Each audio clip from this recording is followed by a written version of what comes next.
Okay, we're starting a new chapter, so we're going to have some questions. Who's not got paper?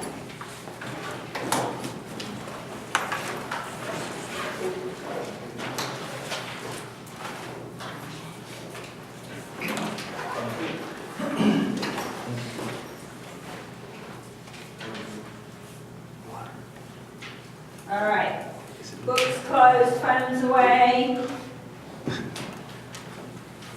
Okay, question number 1. What is the energy molecule that we use for muscle contraction? So it would be thought of as the most important, it's not the only one, but it's the most important energy molecule for humans. What's the energy molecule that we use for muscle contraction?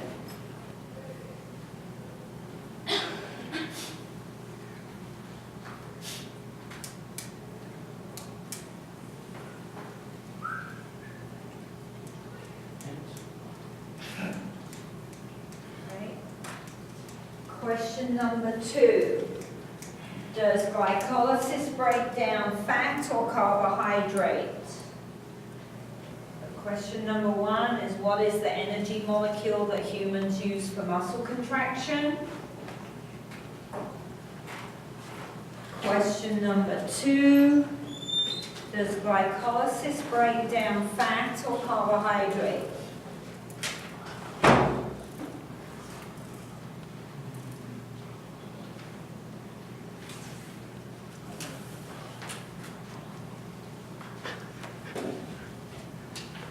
Question number 3,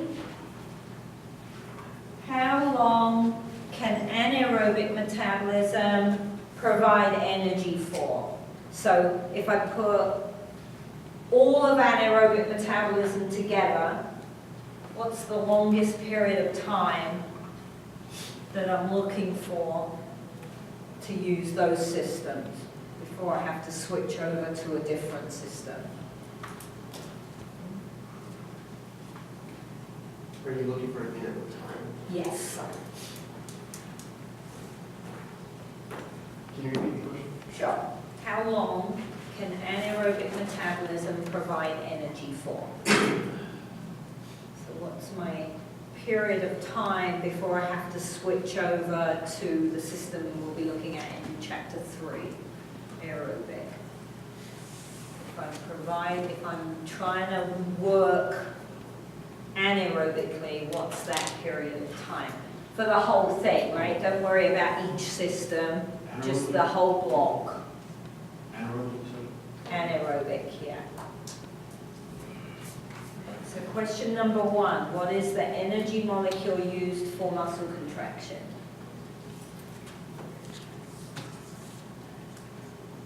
Question number 2, does glycolysis break down fat or carbohydrate?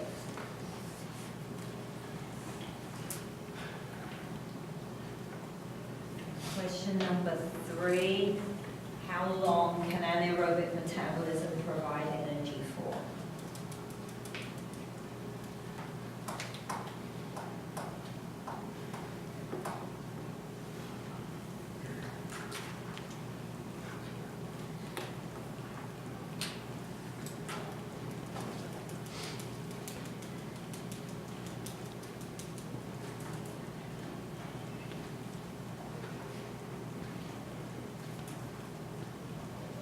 Need more time? Still cogs turning.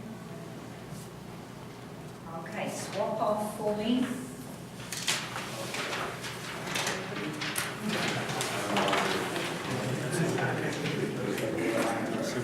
Make sure you had your name on it. Sorry, make sure you had your name on it before you swap off. Okay? And so you're just going to score it. Each question is 1. Alright, so they get a 1 or 1, 0. And you're going to total out a 3 at the end. Okay? Alright, so question number 1. What's the energy molecule that humans use for muscle contraction? ATP.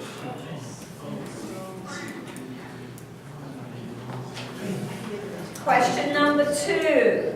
Does glycolysis break down fats or carbohydrate? Glycolysis breaks down carbs.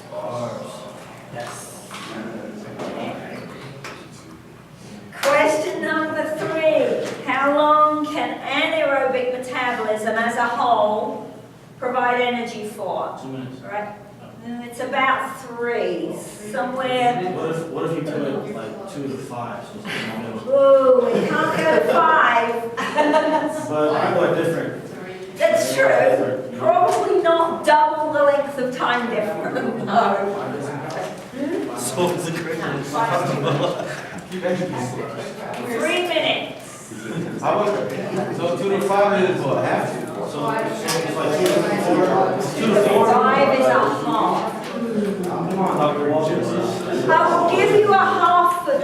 Okay. I'm not giving you a half for 2 to 5 because 5 is way over the transition. Alright?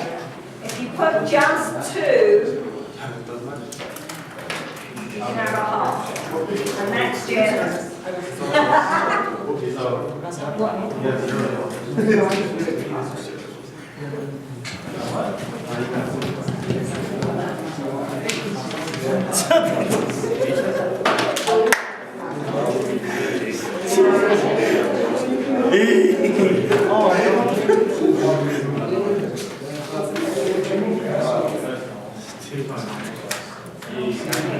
Score, man.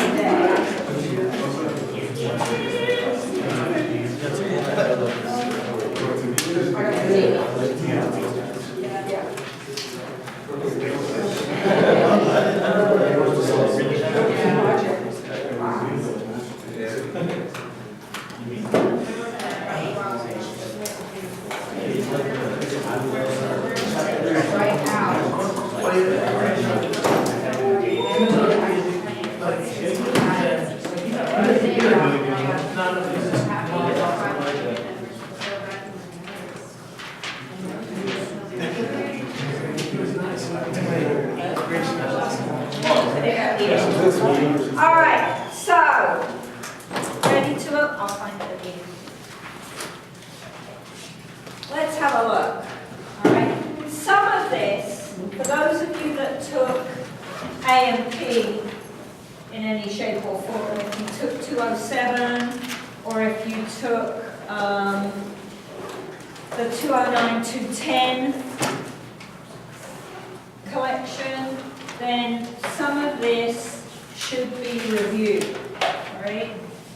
A lot of the work that we do in XPhys, and the reason we have those classes as prereqs, right, is building on what we know about physiology. What we try to do in exercise physiology is take what you learn in biomechanics and make it more applied. Okay? That means that actually what we're going to do tends to be a slightly simpler version of what biology does. Okay? Because biology gets into the nitty-gritty, yucky detail, right? And what I'm trying to do is say, okay, take this concept, how does it impact you as a teacher or a coach? All right? So your objectives for the chapter, don't forget if you're looking at your chapter, then when you go back to that first page and the objectives, you should at least recognize the terms and the kinds of things they're asking, even if you can't answer it off your head without going back to the book, right? If there's something on the list that you're not recognizing, then you didn't study the chapter fully. So in chapter 2, we're starting to ask the questions, why do we need energy? Right? What do humans use energy for, and particularly when we're exercising? Where do we get it from? How do we get it? How do we use it? So, plants and animals provide fuel. Right? They're our food, and they've got a lot of energy in them, but we can't access that energy. It's not how we use, right? At the muscle, I don't just take a lump of cheese and use it for energy. right? We've got to do something to that fuel. So the term bioenergetics or metabolism is the chemical process of converting the energy from the food into usable energy in the body. Right? So bioenergetics or metabolism are the fancy terms for that. Right? And remember your old classes back in school. Sun is the ultimate source of energy for us on this planet. Okay? Our plants, trees, grass, the rest of it convert sunlight into carbohydrate. Animals and other critters then eat the plants, turn it into a different form of fuel. Right? So plants are really important. Got to have plants. If we annihilate plants, if we keep cutting down rainforests, all the rest of it, then ultimately it's going to impact us and our ability to make energy. Types of energy. We've got chemical, electrical, heat, mechanical. We can switch one to another, but we can't destroy it exactly. Right? If I break down a chemical bond, I release heat, which is a form of energy. So we're looking at converting that food to useful energy that we can use. So where do we get it from? What are our sources of fuel that we can utilize? Carbohydrate is our quickest one. Right? They're relatively small molecules, very easy to break down, so it's a rapid source of energy for humans. Okay? Real simple to get at. The easiest version is a monosaccharide, particularly glucose. Right? Glucose is the most important simple sugar or sugar carbohydrate metabolically. But fructose, fruit sugar, galactose, milk sugar, they're also simple sugars, monosaccharides. Monosaccharides have one ring with 6 carbons in it. Number of carbons is important when we start looking at energy production long term. Okay? So monosaccharides very simple, disaccharides exactly that, 2 monosaccharides put together. So things like maltose, sucrose, table sugar are disaccharides. And then polysaccharides is our most complicated one, long chains of monosaccharides. Still a relatively small molecule compared to what's coming next. All right? Polysaccharides, starch is a polysaccharide. We can digest starch and use it for energy. Cellulose is a polysaccharide. We can't digest cellulose, but it's really useful in helping to keep our digestive tract and our colon healthy because it makes up part of that fiber that we're told we have to have in our diet, right? And glycogen is the storage form of carbohydrate for humans. Okay, we don't find glycogen in plants, it's only in animal products because it's an animal storage form of carbohydrate. So, glucose, simple sugar, this one's glucose. Do not, the book likes to put lots of fancy diagrams of the chemical makeup of things. That's nice, they're pretty, don't learn them, I don't care. The only thing I care about is there's 6 carbons in there, right? But if you like chemistry and that helps you remember that, good. But don't spend time learning this. That's the wrong class, okay? Glycogen storage form, typically in the muscle tissue and the liver. Right? That's where we store our glycogen. and we can break the glycogen down and turn it into glucose, which is the more usable form. Or we've also got glucose floating around in our bloodstream, so we often call that blood sugar. You hear that term used a lot. Oh, I've got low blood sugar, or oh, I ran out of energy because my blood sugar was low. Right? So glucose is in the bloodstream, glycogen is stored in the liver or in the muscle. Okay.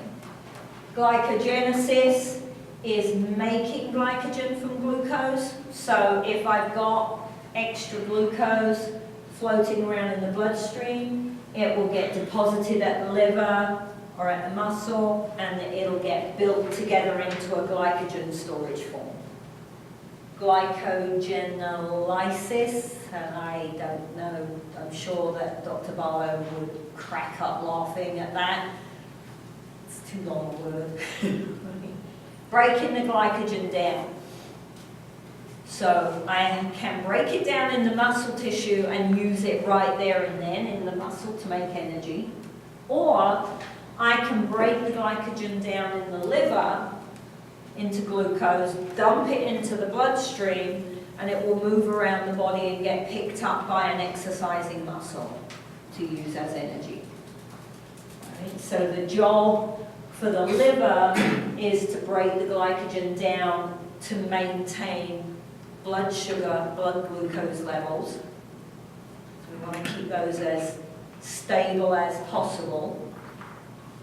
Your brain can only use glucose for energy. So if your blood glucose levels drop down, you start to get a little bit foggy, you make bad errors, you might get injured. Okay.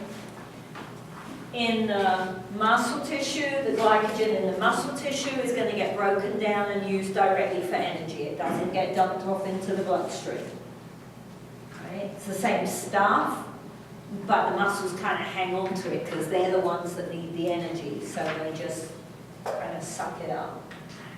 This one's a glycogen, right? Lots and lots of these little rings all put together for a glycogen. Any questions? Okay, on carbs, basic idea of carbs. Right. Fats, on the other hand, massive molecules, right? Huge molecules. This one here is an 18 carbon. You can see lots and lots and lots and lots of carbon, much bigger molecule than the carbohydrate. So I can metabolize fat for energy. Under the right circumstances, we can break down this massive big molecule and use it to make ATP for muscle contraction, right?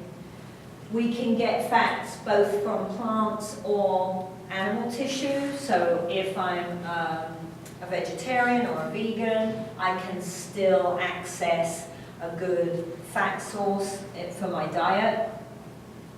It doesn't have to come from animal products. And the fats that are important when we're looking at metabolism are fatty acids, the bit with the carbon in it, and they're classified as saturated or unsaturated, and the unsaturated then gets subdivided into mono or poly. Unsaturated fats have some quite beneficial health impacts according to the literature. What they're finding is that diets that are high in unsaturated fats, that people seem to have lower blood pressure, their cholesterol levels are lower, so there seem to be some significant health benefits to having more unsaturated fats than saturated fats in your diet. And triglyceride, which is the storage form. So I take the fatty acids, I plop them in onto a glycerol, and I store it as triglyceride, all right? Predominantly in fat cells, so we have specific cells that are built as storage for fat, but we also store some fat in the muscle tissue. If you buy a good steak, right, we often talk about the marbling in a steak. The more marbling there is, the better the steak's going to taste because all that fat melts and soaks out into the protein, right? Yummy, yummy. Not very good. Try not to have them too often because it's not the best health food on the planet, right? So, fatty acids can get broken down straight away, provide energy. The glycerol has to move to the liver, get turned into glucose, and then it can be used for energy. So indirectly, the whole triglyceride can be used if necessary. Plentiful stores, even if you're thin, right? Even if you're really lean, we have plentiful stores of fat in our body. So fat stores are so abundant that you can't really, let's rephrase that, you can, but it's very atypical. In typical movement situations, you're never going to deplete fat stores. Never. Right? If you're really sick, like long-term sick, if you develop anorexia and your fat stores are very, very low, remember we said that young lady was only 47 pounds when she died. So at that point, the amount of fat that was stored in her body was very, very low. Right? Those are very special cases when we're looking at marathons or we're looking at ultra marathons or we're looking at football games or anything we do normally for moving, fat store is not an issue. And just to give you an indication of the difference between carbohydrate and fat stores, this individual was 143 pounds with 12% body fat. So probably male. If this person's female, she's very, very lean. Remember, 12 is right at the bottom of what's healthy, okay, what's needed. So this is probably a male. And they're probably an athlete, because even for a guy, 12% is quite low. So they would have to be in pretty good shape to be at 12% or lower. Okay? If I look at my carbohydrate stores for this individual then, okay, liver glycogen is somewhere around 450 calories. The carbohydrate stored in their muscle is about 2,000 calories. And glucose that's floating around in the bloodstream is only around 60 calories. Right? So we're looking at about 2,500 calories as carbohydrate for this fit person. We look at their fat storage though, now look at the difference, right? If I look at subcutaneous under the skin or visceral, the fat that is around their organs, they're nearly 73,500 calories. And he's 12% body fat. So the rest of us are going up from there, right? That's a lot of calories. It's pretty hard to use 73.5 calories. Right? Remember, I walked my 3 miles, 4.5 miles an hour. That was under 300 calories. So I'm not running out of energy anytime soon. Okay? Intramuscular, about 1,500 calories. So there's some fat stored in your muscles as well. But you can see big difference between the two.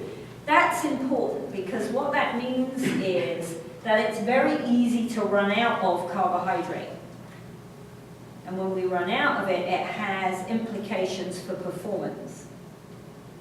It's very difficult to run out of fat, which means at times I might change my diet to be relatively low. Remember, we're not going zero, but I can go to the lower end of what is considered healthy for fat intake and bump up some more carbohydrate, make sure my stores are nice and high.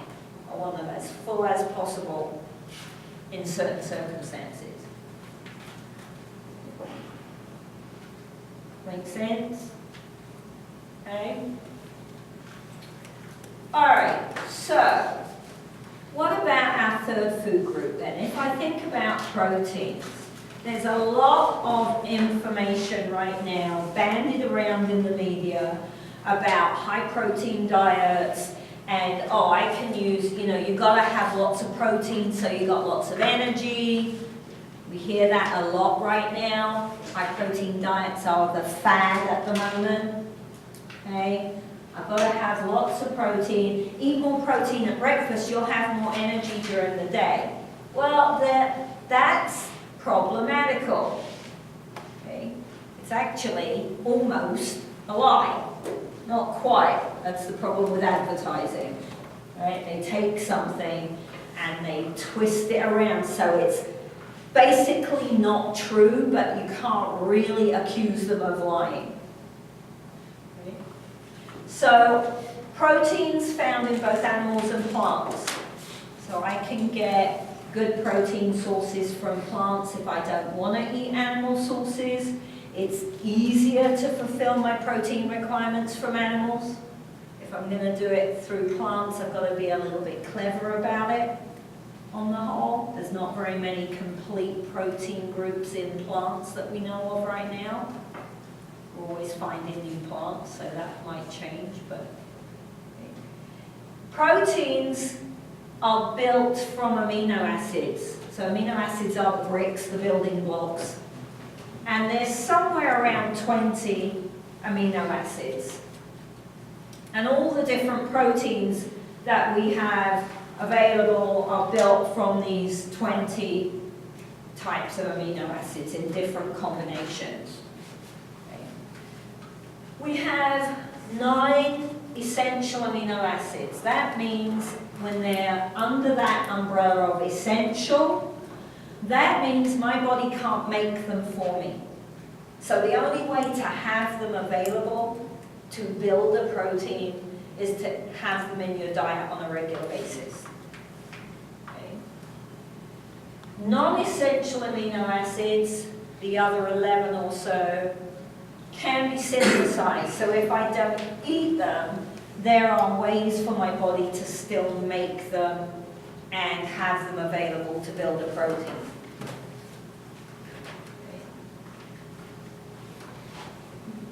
These are important. It's important to understand the difference, and it's important to make sure when you look at your diet that you have all your essential amino acids covered. Because without one of these, if you have a particular protein that has a job to do, it might be a hormone, or it might be some other molecule that has a job, or it might be a building block. It might be part of your muscle that you're trying to grow, right?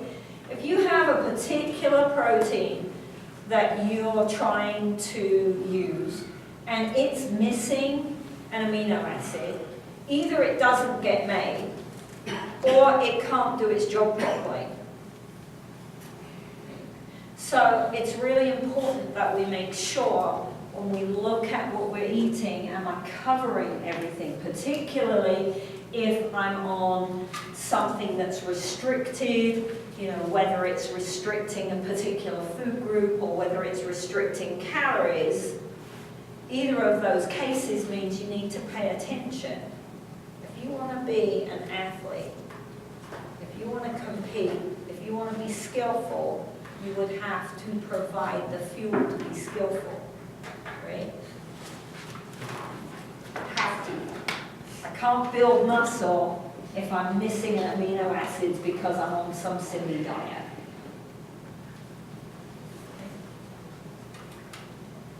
Then the key part. Proteins are quite big molecules. They contain quite a lot of energy, but we don't use them for energy. We use them for building. Right? So when you see adverts or when someone says, well, eat this protein, it will give you more energy, that is not true. Because humans don't use protein for energy, except in very extreme circumstances. So if I run a marathon, right, let's say we're not a world champion. So for most of us to run a marathon, we're looking at over 3 hours, probably over 3.5 hours, maybe even 5 hours of continual moving.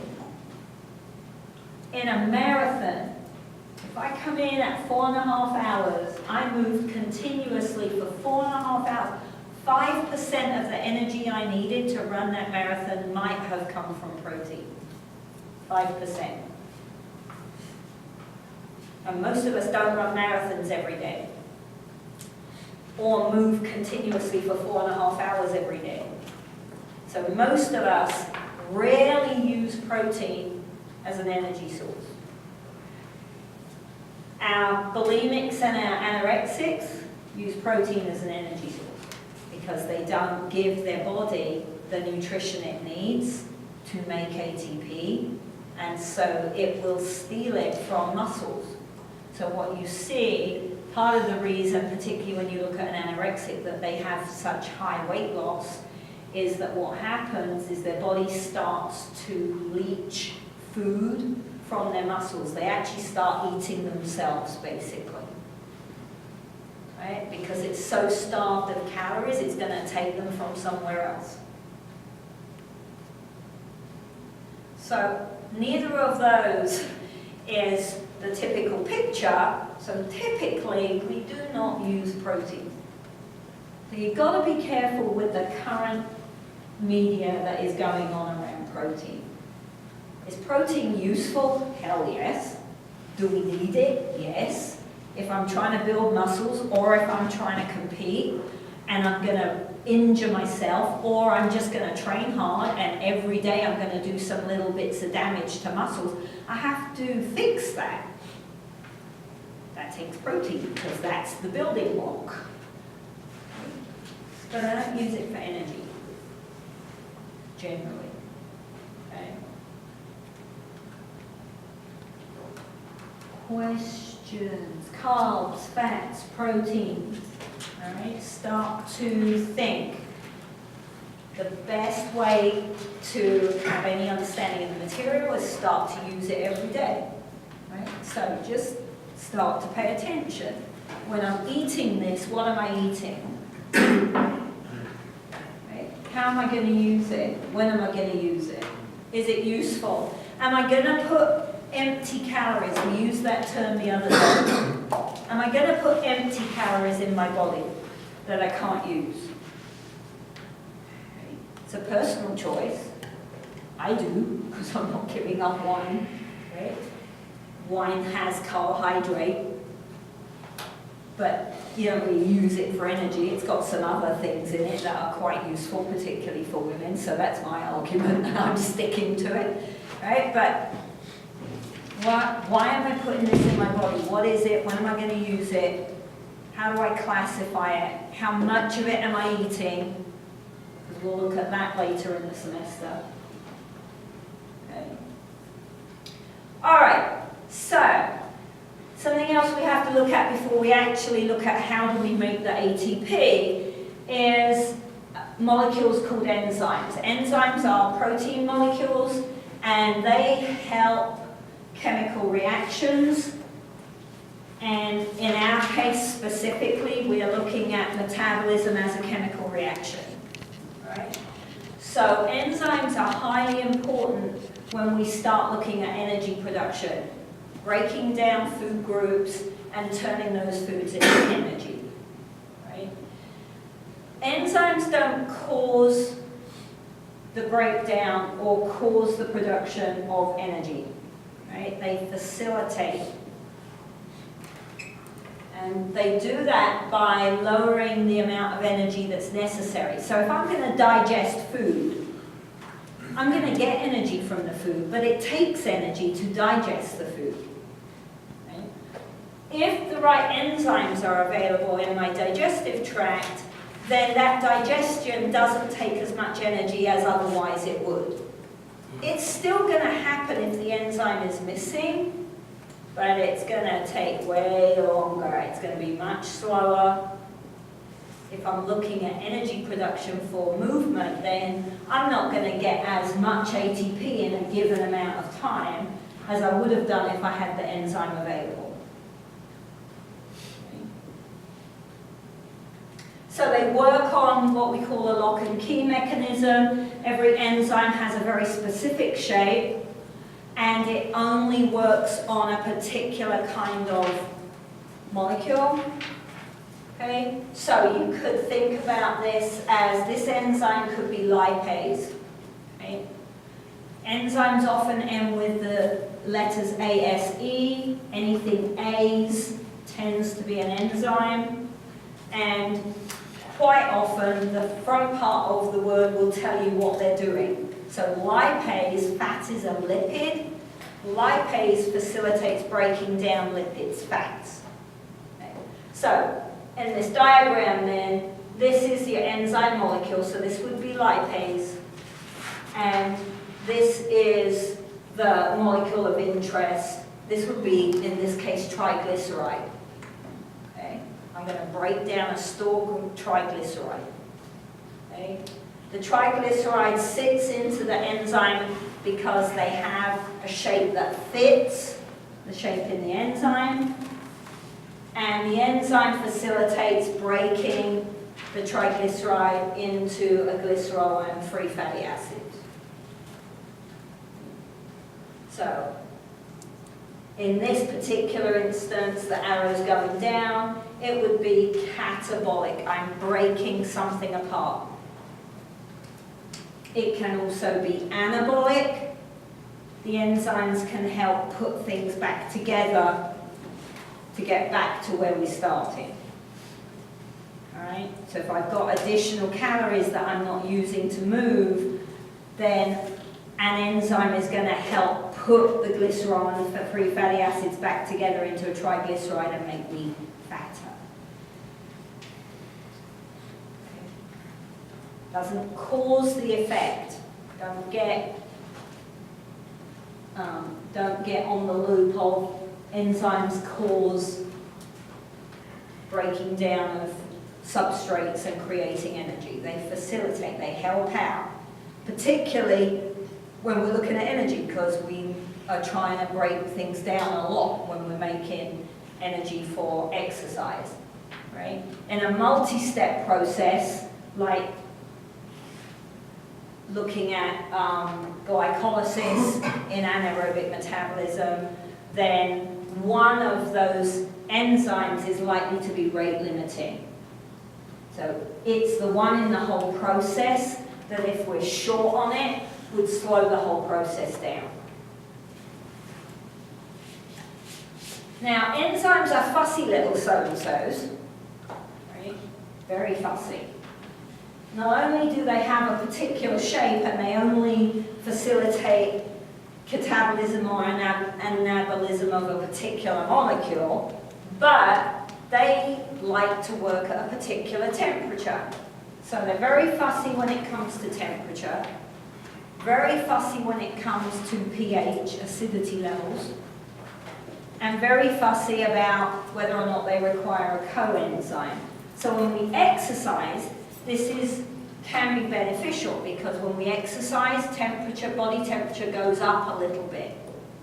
In general then, that slight increase in temperature that we get by exercising increases the speed of creating ATP because it increases the speed at which the enzymes will work. And I get more ATP more quickly. So that's a good thing. One of the reasons why exercising when you're really cold is hard work, because the ATP production is a little bit slower. So warming up is always a good plan. On the other hand, when we exercise, we also increase acidity levels. And they don't like that. They do not like changes in pH, right? If my pH goes down, that means my acid is going up. That's not, they get very twitchy about that. They will slow down, they may even stop working depending upon how acidic the environment becomes. And then I see a knock-on effect and less ATP production. So acidity can be a big problem when I'm exercising, depending upon the exercise. And then the third factor, the coenzymes. Some enzymes work better when a coenzyme is available. Not all of them, but some of them do. Right? So there's an association. It isn't a protein. A coenzyme isn't a protein, but it's a molecule that's associated with the enzyme. And they work better if it's there. So in particular for us then, B vitamins act as a coenzyme to the enzymes that produce ATP from fats and carbohydrates. So oftentimes, if you're feeling a bit sluggy or you're constantly fatigued or tired, your doctor may say you need to take some additional B vitamins. You've got to find a way of getting those in your diet, or you need to take a B vitamin supplement. Right? Because without those B vitamins, we can't make ATP very well. And if we can't make ATP, then I can't move and I feel tired. Right? So B vitamins can be very important.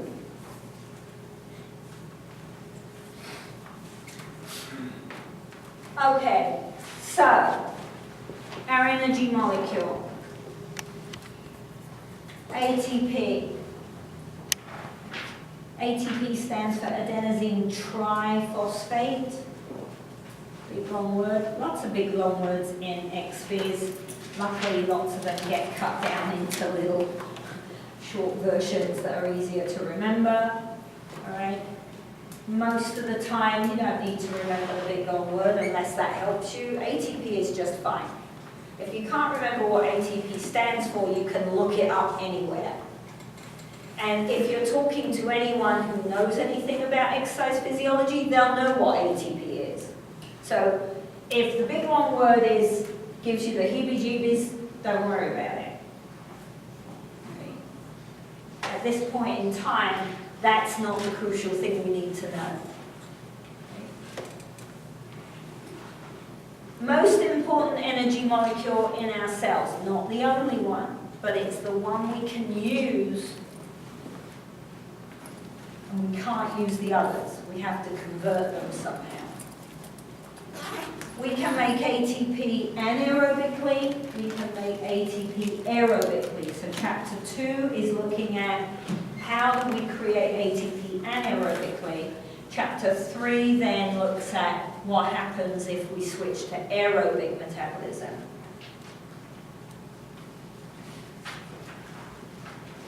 It's composed of adenosine, which is an adenine plus a ribose, and 3 phosphate molecules.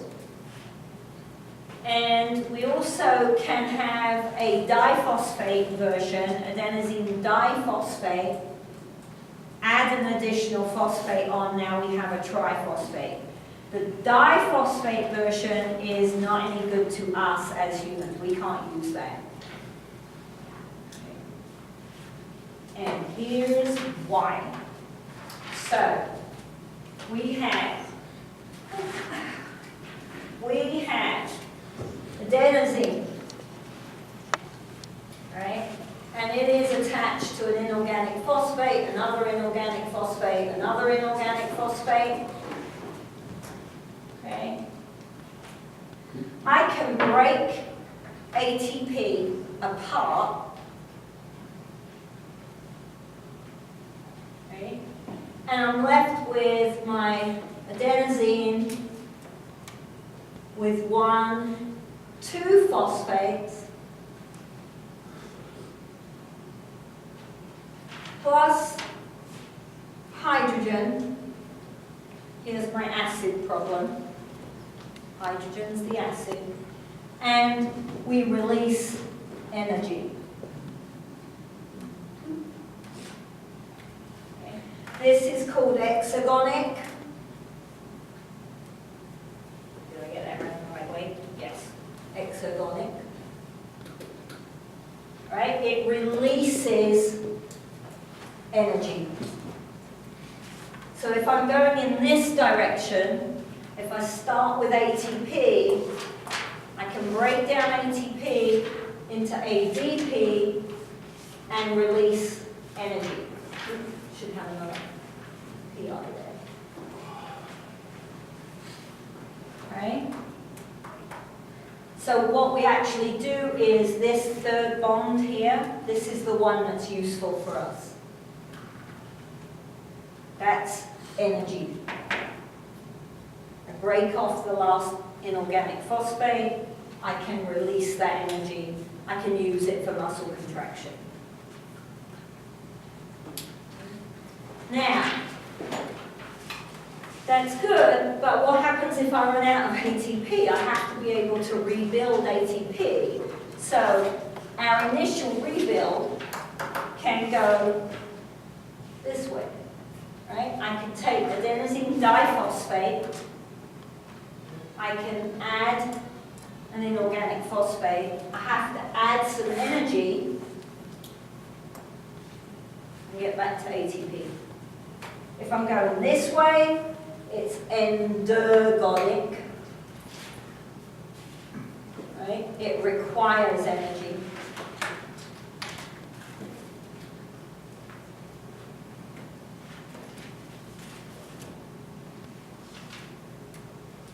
With me so far? All right, last little bit then. If I'm looking at this picture, all right, then this means that my used ATP, if my used ATP is balanced by ATP production, right, so how much available ATP do I have? Do I have enough to provide what I need? All right. Then I don't see any change in pH. Acid levels remain stable within the cell because if I've got enough available for what I need, I'm not going to break down enough of it to have this building up because I'm going to keep building it back together and going back here. Right? So this is going in both directions all the time and it balances out. This is the problem. Because if what happens is, instead of balancing my available ATP, I need more ATP than I've got in the cell. Now I'm breaking it down and I'm not building it back quickly enough, and I'm getting lots of hydrogen. Hydrogen is acidic. These guys don't like it when it's acidic, and so ATP production slows down.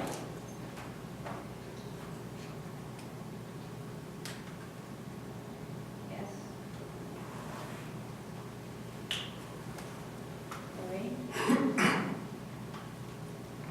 This is about as simple as I can make it, guys. If you go back to your biology books, it's a lot more complicated than this. So, this is as easy as this is going to get. You need to understand it, because if you're not following what I'm saying here, the next 2-3 days worth of class are going to be going zoom, zoom, zoom, and you're going to get very frustrated.